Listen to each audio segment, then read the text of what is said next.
د هر انسان لپاره تر ټولو لویه تباهي دا ده چې دی ومري او ګناهونه یې ژوندي پاتې شي.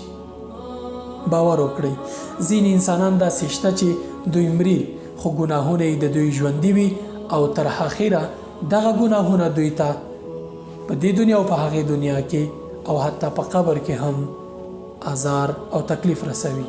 ښه بیلګه یې هغه انسانان دي چې په ټولنیزو رسنیو کې فحشا او ناروا شیونه خپروي.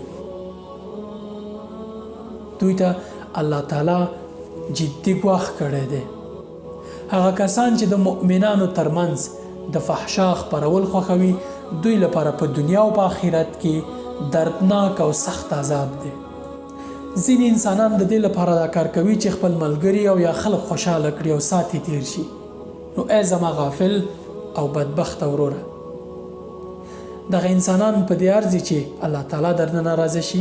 والله که دغه ټول انسانان ټول یوې خواته شي او ستا په ملاتړ باندې راپورته شي د خس هومره ګټه به هم درته ونه کړي کله چې الله تعالی او د هغه رسول له تا ناراضه وي. څه به یې کړې دغه ګټه چې کله پې ته تباه کېږي؟ آیا الله تعالی او د هغه رسول صلی الله علیه وسلم تر ټولو انسانانو د دې مستحق نه دي چې راضي کړی شي؟ یو حدیث مبارک وایي چې لا طاعة لمخلوق فی معصیة الخالق.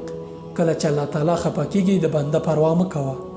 په بل مبارک حدیث کې راځي چې که د الله تعالی د رضا دپاره خلق د خلکو له غصې بې پروا شي الله تعالی به د هیڅ انسان ضرر تاته ونه رسوي. خو که د خلکو د غصې له ډاره الله تعالی ناراضي کړي الله تعالی به ته دغه انسان ته پرېږدي، دغه انسانانو ته به دې پرېږدي. خو تر ټولو غوره او بهتره انسان او تر ټولو لویه نیکبختي بیا دا ده چې انسان ومري او د ده ګناهونه ورسره ومري.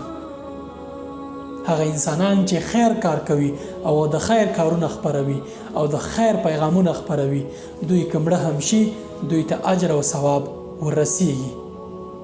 دا د نیکبختي او دا د خوشبختي. نو اوس پرېکړه وکړه چې کوم یو غوره کوي. سلام من الله علیکم ورحمة من لدنه وبرکات.